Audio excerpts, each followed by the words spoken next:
Have you ever been in a room where someone just commands attention without even saying a single word? Well, today we're going to decode that exact power. We're talking about the silent language of authority. Think about that for a second. It's so true, isn't it?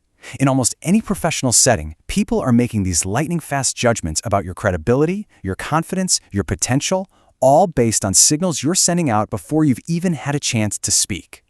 You know, this is a question that frustrates so many talented people. You've got the skills, you're putting in the work, but somehow you feel like you're stuck on the sidelines.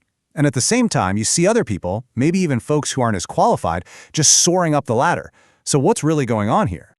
Well, the answer isn't what you'd think. It's not about working even harder or being the loudest person in the room. It's about this hidden layer of communication that's always running in the background. It is all about the signals you're broadcasting. And here's the kicker. Your presence, how you carry yourself, gets evaluated long before your ideas ever do. It's this continuous, subconscious assessment that basically creates a filter through which every single thing you do and say is judged. It all happens before you even open your mouth. Some classic research really hammers this point home. When we're communicating, a mind-blowing 93% of our message's impact comes from our nonverbal cues. That's your body language and your tone of voice.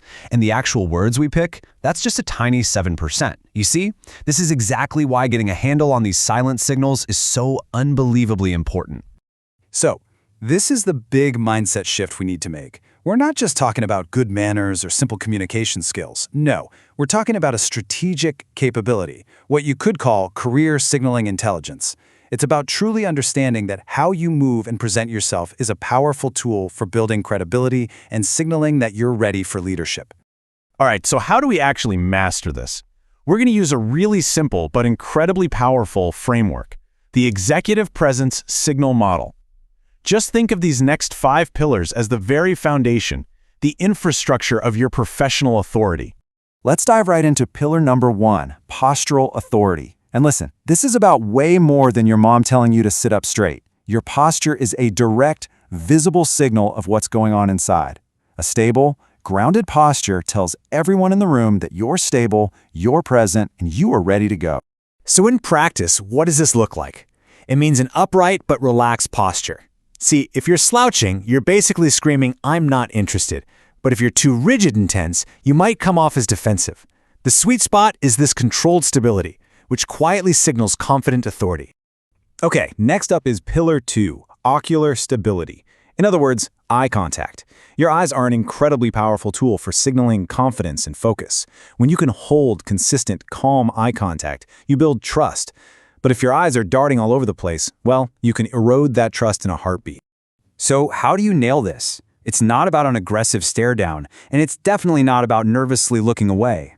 The goal is to aim for these brief 4 to 5 second cycles of engagement. It communicates that you're paying attention and that you're composed, all without being intimidating.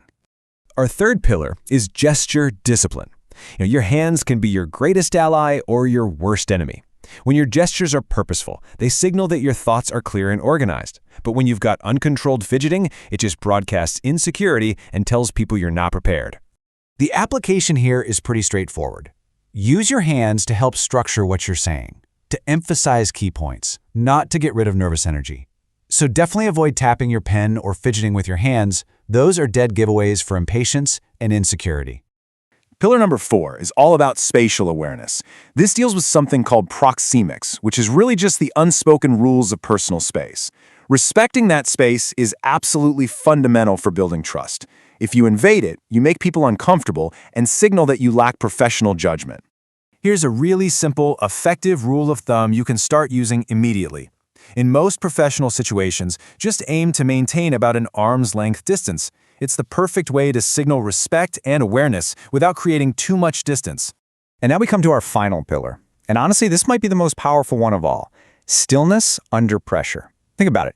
When we get anxious or stressed, our instinct is to move more. So the ability to stay calm and physically still when you're being challenged, that is one of the most potent signals of authority you can possibly send. So the next time you get hit with a really tough question, I want you to remember this. Don't react, respond. The process is simple, but it's a game changer. First, just pause, then stabilize your posture, and finally, respond deliberately. That little moment of calm stillness, it separates leaders from reactors. Okay, so we've broken down all 5 pillars of the model. Now, let's put it all together and see how this plays out in a real-world scenario you've probably seen a dozen times, the corporate meeting. Imagine 2 professionals, A and B. They are presenting the exact same data.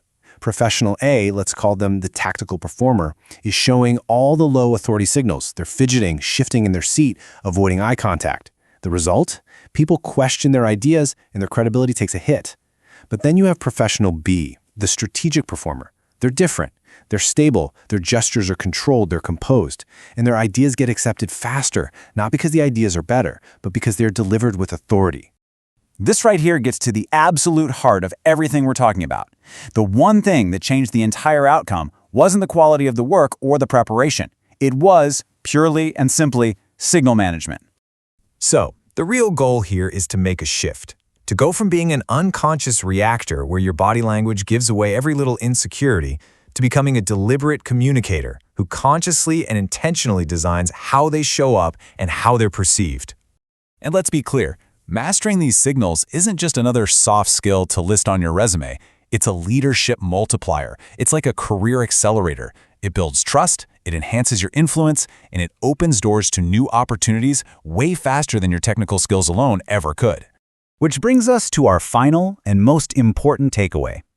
True sustainable authority isn't something you can just announce you have. It has nothing to do with your job title. It's something that is quietly observed by others in your patterns of behavior day in and day out.